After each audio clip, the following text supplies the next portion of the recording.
Por culpa de Chávez, la Tierra se juntó para acercarnos y para juntarnos de nuevo en este sueño que de alguna manera, debo honestamente decir, nos reúne a comunidades de software libre, con el ministro Arriaza en una segunda oportunidad, en un tiempo bastante corto. Creo que es importante destacar, o para nosotros al menos como personas activistas y accionantes del quehacer de tecnologías libres, es importante destacar en primer lugar la existencia de este motor, que es un motor de telecomunicaciones, pero también es un motor de tecnologías de la información y la comunicación. Y resulta determinante destacar esto porque es una muestra ineludible de la decisión de la política gubernamental apoyar e impulsar las tecnologías de información libre como efectivamente ese espacio dentro del motor de telecomunicaciones que puede efectivamente hacerse productivo en el cortísimo plazo y además de muchas formas. En segundo lugar, bueno, debo decir que para mí es una enorme responsabilidad poder participar acá como vocera de una comunidad que durante más de 15 años ha dado respuestas, como bien lo adelantaba el ministro, respuestas muy concretas. Nada más basta decir algunos de las cifras que mencionaba el ministro anteriormente. Casi 5 millones de canaimitas, casi 5 millones de potenciales desarrolladores y desarrolladoras de software libre que estarán haciéndolo en un abrir y cerrar de ojos.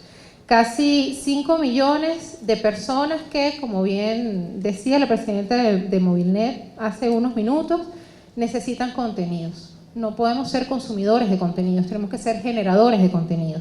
Y ahí es otro espacio clave donde las tecnologías de información pueden dar una respuesta en el cortísimo plazo.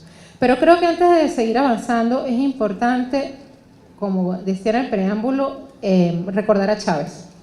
Chávez, de alguna manera, y me perdonan que en cierta forma lo trate con tanta familiaridad, pero creo que hubo un giro excepcional del universo que nos permitió vivirlo. Y nos permitió vivir a Chávez como el hombre que a nivel regional tuvo la visión, no una visión, la visión de las tecnologías de información libre y avanzó sin cesar en la construcción de un marco legal que hiciera posible que no solamente el Estado dejara de invertir cuantiosos recursos en el pago de licencias, sino que también se desarrollara un sector a nivel nacional que pudiera además democratizar la producción en esta área. Y creo que es importante, solamente por citar un ejemplo de algunas cosas que la derecha olvidó, que nuestro país fue pionero en algo que se llama wikilegislación. Los procesos de consulta pública de un número importante de leyes a nivel nacional hasta el año pasado se hicieron a través de herramientas libres que permitían la participación, la deliberación democrática, que es una de las bases fundamentales de cualquier sistema democrático a nivel, de forma síncrona y a nivel nacional. En estos años, las tecnologías libres han dado resultados concretos, han sido el escenario de resultados tangibles que han apoyado soluciones directas a problemas cotidianos. Y quizás allí reside una de las principales ventajas y una de las principales potencialidades de apoyar de una manera directa, concreta y específica, con acupuntura, pienso yo que podría hasta decir el presidente, al sector de tecnología de información libre. Las canaimitas no operan solas, las canaimitas operan con un software que ha sido creado en nuestro país. Pero además, nuestros equipos de escritorio, producidos por la empresa VIP, operan con un sistema operativo desarrollado en nuestro país. Hay empresas públicas que en este momento trabajan con sistemas de gestión administrativa que han sido desarrollados bajo criterios de software libre en nuestro país, adaptados y contextualizados a nuestra normativa legal vigente. Y eso, lo digo rápido, pero no es fácil. No es fácil hacerlo para un sector que, teniendo todo el marco legal constituido, de alguna forma ha quedado en deuda con un impulso determinante por parte de empresa privada y empresa pública. Hoy en día nos encontramos con una realidad concreta que es ineludible.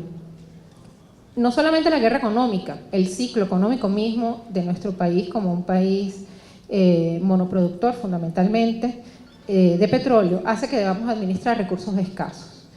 Y en un contexto de la administración de recursos escasos, también la tecnología libre tiene mucho que decir. La ciencia y la tecnología son herramientas concretas para quienes desarrollamos y quienes socializamos las tecnologías de información libre. La investigación es un hecho cotidiano. No necesitamos realizar un paper, estamos investigando en todo momento cómo podemos adaptar tecnologías y soluciones ya establecidas a nuestros contextos, a nuestras realidades y a nuestros problemas.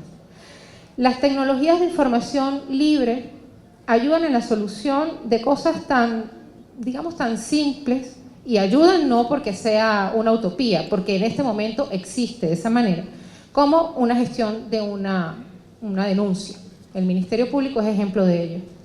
Pero además debemos recordar un ejemplo tangible, explícito y además muy concreto de una realidad muy similar ocurrida hace 44 años. Año 1972, el Chile de Allende. No se nos escapa el contexto de guerra económica que experimentó. No hablábamos de software libre, sin embargo, un sistema organizacional llamado Cibersyn fue el que pudo dar respuesta a una huelga de transportistas. Huelga de 40.000 transportistas que evitó que los alimentos fueran distribuidos en Santiago. Gracias al Cibersyn, repito, no era un software libre manejado con las tecnologías, la plataforma y la metodología que conocemos hoy día, se permitió organizar la distribución de alimentos con solamente 200 camiones. No suenan los CLAP, no suena la guerra económica. Las tecnologías de información libre son ese espacio en el que soluciones a hechos tan determinantes y tan cotidianos como eso pueden ocurrir.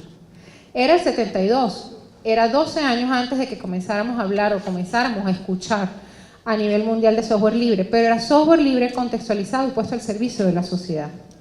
Hoy día la gestión del Estado venezolano, debe enmarcarse en una política, me permito decirlo, agresiva de liberación de datos abiertos. No estamos hablando de vulnerar el derecho al secreto estadístico, estamos hablando simplemente de datos para la planificación.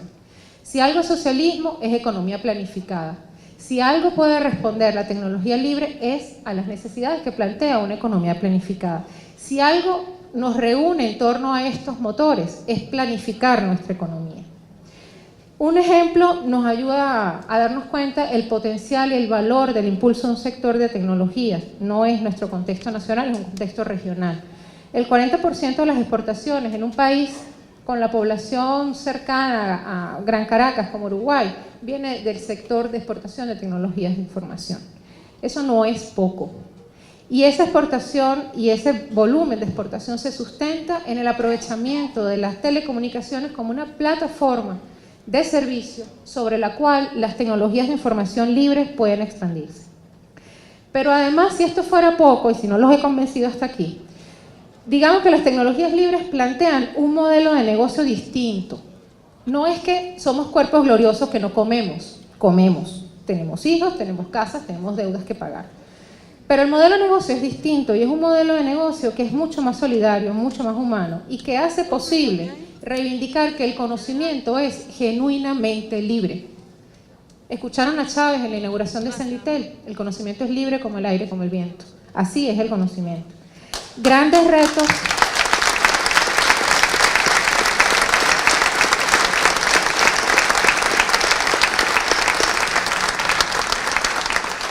Grandes retos tenemos en este momento y desde las comunidades, la comunidad de software libre y de tecnologías libres en general, hemos entendido que es el momento de emprender tareas en conjunto con empresas privadas, en conjunto con el Estado, como siempre hemos estado dispuestos a hacerlo. Es el momento de fortalecer espacios de cotrabajo, porque contamos con talento para desarrollar soluciones pertinentes para el país.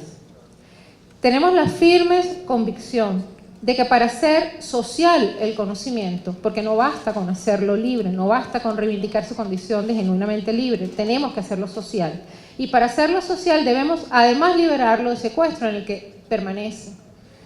No en vano, en ese marco legal que tanto ayudó a construir y avanzar nuestro presidente Chávez, se habla de un espacio de transición durante el cual tenemos el mandato desde las comunidades de software libre, desde el mismo Estado, a desarrollar herramientas que puedan sustituir software privativo que en este momento se utiliza en el Estado, con aportes equivalentes a los gastos, a un porcentaje de los gastos de licencia. Debemos entonces liberar al conocimiento y hacerlo social, sacándolo ese secuestro de licencias y patentes.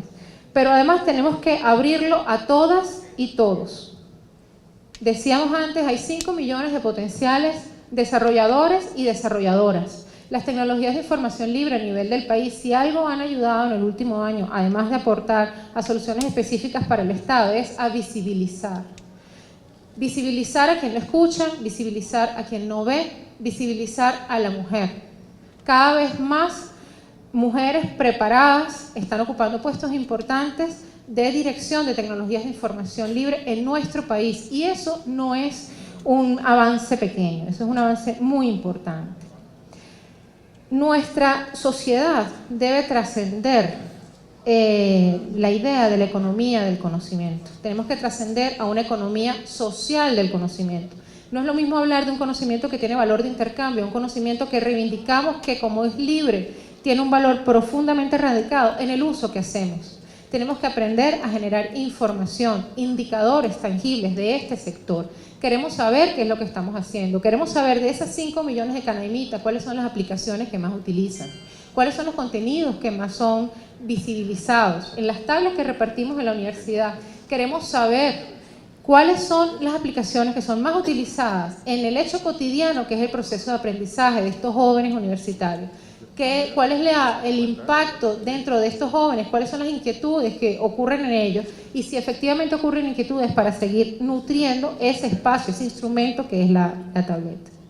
Las tecnologías libres atienden, resuelven y visibilizan. Son efectivamente la clave para la operativización económica del socialismo. Lo decía antes.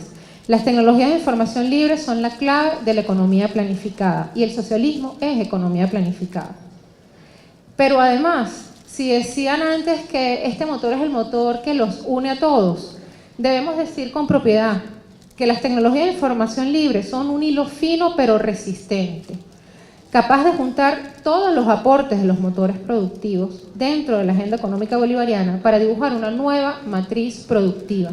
No podemos entender el impulso del sector agrícola sin involucrar las tecnologías de información libre para que podamos hacer un seguimiento efectivo de la producción, de la plaga, un control efectivo de los invernaderos que están siendo utilizados, un control efectivo de todo cuanto ocurre en nuestro país a través de la generación de indicadores y a través del seguimiento y la aplicación de tecnologías de información libre. No es el tiempo de intentos. Es el tiempo para poder impulsar este y todos los motores. Definitivamente, la utilización de tecnologías libres es una pieza importantísima en ello, porque tenemos que posibilitar que se conviertan en el alimento y en el sustento productivo del país. Muchas gracias.